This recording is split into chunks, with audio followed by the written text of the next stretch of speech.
यह एक मनोरंजन धर्मी कार्यक्रम एथिरे कहार सम्मान हानि करबा किंबा काहाकु आक्षेप करबा आमर उद्देश्य नुहे केवल व्यंगात्मक शैली रे लोकमानकु सचेतन करबा आमर लक्ष्य। समस्ते कहते प्रवासी भारतीय सम्मिलनी प्रवासी भारतीय सम्मिलनी कौन तार माने एटा कहीं मुझे किसी बुझीपारे टीवी देखा पेपर रे बाहर ये भुवनेश्वर आम नवबधू भाया सजे कहीं किसी बुझीपार कौन किसी बुझीपार न हरिया कका आए मुना आइलानी ताकू पचारे कहवा ये मुना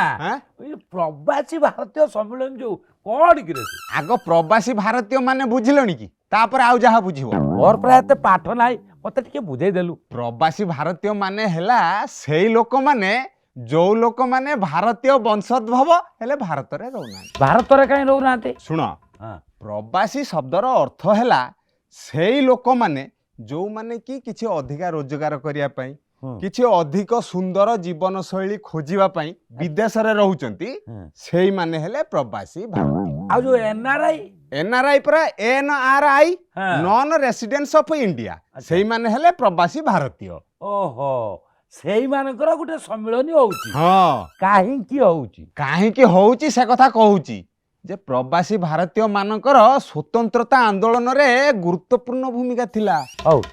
सेई मानकर योगदान को सम्मानित करिया पई भारत सरकार वर्षे छड़ा वर्षे जनवरी 9 को प्रवासी भारतीय दिवस भाव रे पालन करचंती। सी तो तांकर भारत रे रहलेनी भारत छाड़ी जाई कि बाहर रहले ताकू मने पके कि आम लाभ कोन कका तमे सेमिति कहि परियोनी तमे जानिचो विश्वर 48 टा देश रे आम प्रवासी भारतीय संख्या पाखापाखि 2 कोटी रु अधिका हेले 11टा देश रे 5 लाख रु अधिका प्रवासी भारतीय सेमानकर आर्थिक और राजनैतिक अग्रगति सहित निजको जोड़ी देइछथि तो ताकर शिक्षा दीक्षा व्यवसायिक आधार ये सब मजबूत थिबो। हाँ सेमाने विभिन्न देश रे रहउचंती विभिन्न भाषा कहउचंती आउ से देश गुड़िकर प्रगति रे निजको शामिल कर देई पारचंती। हां सेठी सब चे करचंती हेले भारत सह ताकर संपर्क बहुत गभीर संपर्क सेमाने सिना बाहर रहउचंती किंतु सेमाने भारतीय भारतर संस्कृति भारतर परंपरा निज मते अक्षुण्ण रखिचंती। अच्छा सेई मानकु नै कि सम्मेलन करा होची सेई मानकु ये सम्मानित करा होची। हां अच्छा से सम्मेलन करी के हमर कोन लाभ कोन माने कोन 3 दिन धरी कि हमर एठी सम्मेलन हैला 60 रु अधिका देशर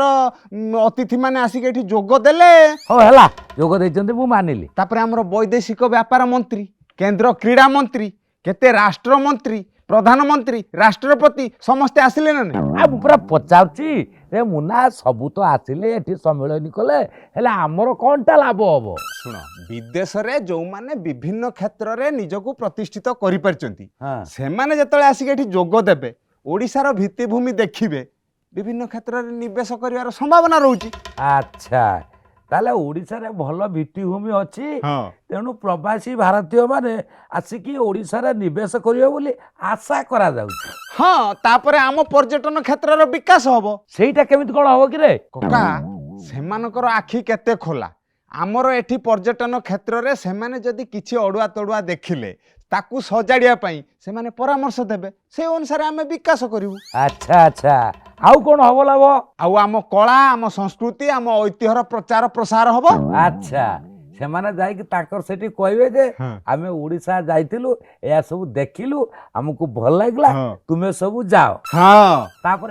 तापरे कोन ओडिसा रो विभिन्न देश सहित संपर्क आउरी सुदृढ़ हे जो आउ कोन संपर्क सुदृढ़ हेले ओडिसा रो अर्थनीति आउरी सुदृढ़ हबो मोटा मोटी ताले तो कहवा कथा हमर जोड़ा अनुन्नत अछि से सब उन्नति हबो सेहिति पई प्रवासी भारतीय सम्मेलनटा ओडिसा रे करा गला। हां एतिकी जानी रखो ओडिसा रो एबे पूरा अकल्पनीय उन्नति हबो रे ओडिसा हमर अनेक क्षेत्र रे केबेटू एक नंबर आउ जहा वस जोड़ा ताकू सजाड़िबे आशा रखिचंती सरकार